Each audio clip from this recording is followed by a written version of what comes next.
Author and columnist David Brooks, welcome to C-SPAN 2's In Depth. Appreciate your time today. Oh, pleasure to be here.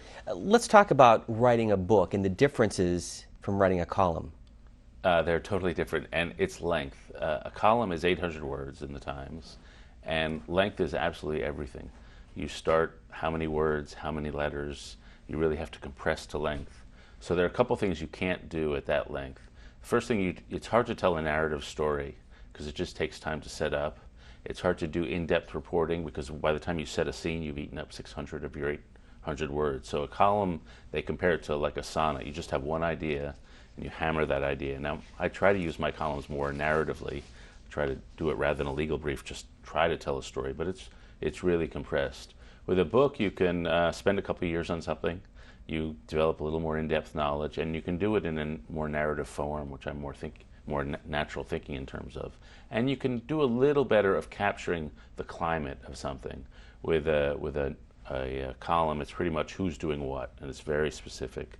But I think we're actually influenced by culture more than by personalities, more than by individuals. So you can try to capture a whole culture in a book. We want to focus a lot on your columns later, but let's begin with your books. And whether it's a book that you've written or a book that you've read, what makes it a good read? What are you looking for?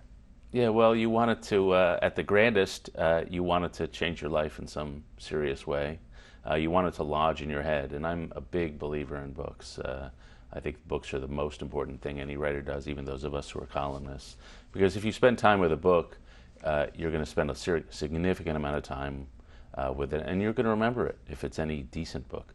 And so a tweet, you go through 1,000 tweets, blog posts, you go through 1,000 blog posts, but most of them will slip right through your brain.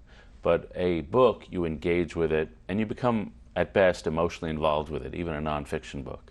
And because of that emotional involvement, it transfers from short-term memory to long-term memory. And that it sort of gets burned in your brain. You move along with the characters. You learn to move the way they do, and you learn to see the world they do. And certain things lodge in your memory forever. In my day-to-day life, I cover politics. And I watched President Obama react to the press.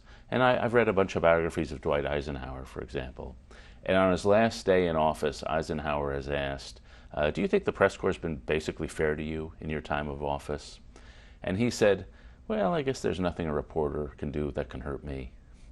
And so here's a guy who'd been through D-Day, who'd been through all this stuff, and you get the whole complexity of his personality. And that anecdote illustrates a certain style of living and a style of being president. And it's a lesson, that particular episode, which I think our current politicians could learn from, because they spend too much time reacting to criticism when they should say, I'm doing what I'm doing, I've been through worse. A sort of depth of security that Eisenhower had because of his life. In looking at what you've written and who you write about, there are a lot of common themes. One is the book, The Spirit of America by Henry Van Dyke. Who was he, and why do you use him as such a strong reference point? Yeah, well, Van Dyke had the crucial insight, which is America's about energy. There are many different themes running through American history, but I would say energy is the one thing that really sets us apart. Another writer named Seymour Martin Lipset accumulated in the 50s and 60s and 70s a whole series of bits of data about us, which make us exceptional. Now, he didn't say better, he just said different. And he said this exceptionalism is a two-edged sword. And so he said, for example, Americans move more than other peoples, we switch jobs more, we marry and divorce more, we murder each other more. So there's good and bad, but it's that energy, that mobility, and that's what Van Dyke sort of observed.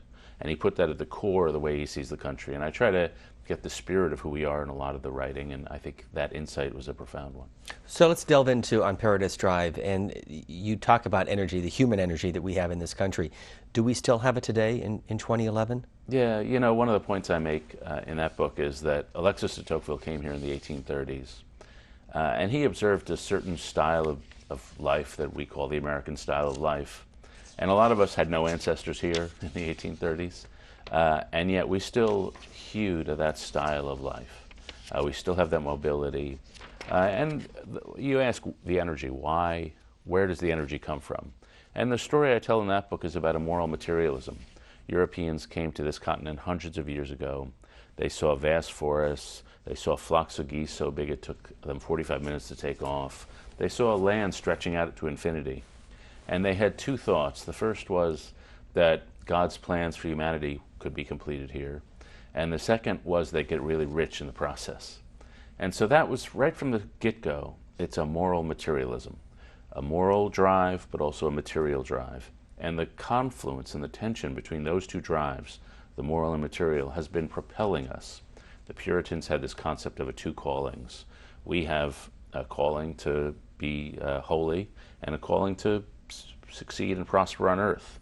And I would say that exists up until the current moment. You know, Ben & Jerry's ice cream company with its own foreign policy, sort of moralistic ice cream, Whole Foods supermarket.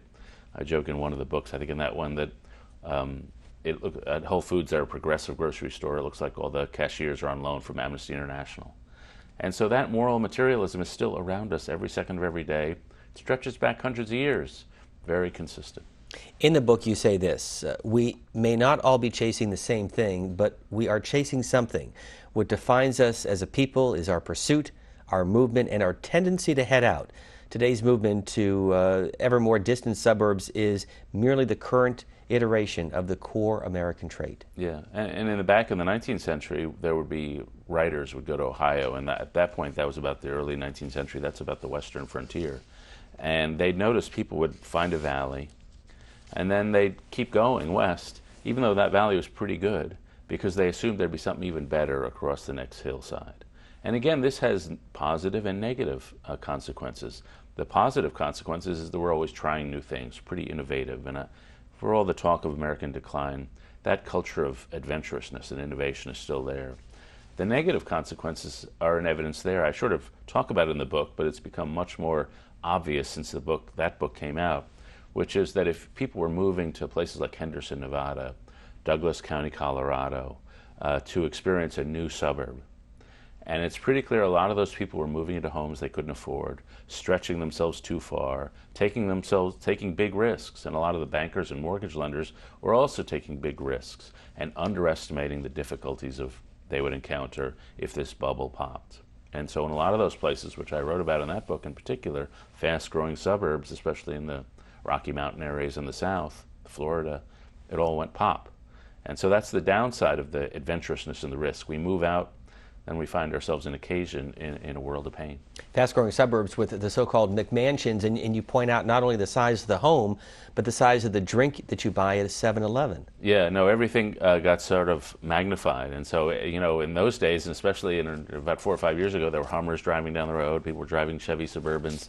It was like you just put everything and put it on steroids. People had this obsession with headroom. And so normally your apartments and your homes had a 9-foot ceiling. Suddenly you have these 15, 20-foot ceilings, these vast walls. You could fly kites in the great rooms. And so I was writing about that at the peak of that moment, when everything was just exploding. And so I said, this is not something new in American history. And I tried to draw in that book the cultural history of our country, which led people out into McMansions. And as I say, it has a good side and a bad side. And the good side is, even though we go through these bubbles, we come back, and we'll go through some insane bubble in the future, but we seem to progress from bubble to bubble. Two other points from On Paradise Drive. First of all, what is an Uber mom? Uber mom is a highly successful career woman who've taken time off to make sure all their kids can get into Harvard. And I joke that you can tell the Uber moms, because they actually weigh less than their own children. They're doing little butt exercises at the moment of conception, and they're trying to lead their kids into perfect lives. And so they're the ones who are taking them to, oboe practice, soccer practice. They're sort of the early tiger moms before there was a tiger mom. And in that, I'm sort of making fun of the super achievement ethos we've thrown down in front of our kids, especially middle class and upper middle class kids, where from the moment of conception, they pop out of the womb in the delivery room, and the Uber moms are flashing little Mandarin flashcards at the thing so they can learn Chinese and get into Stanford. And so I really am making fun of that sort of super high achieving life, which is another part of the mania. In my most recent book, I write about a woman named Annette Lareau, who's a sociologist who looks at how we raise our kids. And she says we don't raise our kids on a continuum in America. There are two different styles. There's that Uber mom style, what she calls converted cultivation, which is spend your weekends driving your kids from place to place, give them all these skills. That's more or less what I do and my wife and I do. But then there's a more working class style based on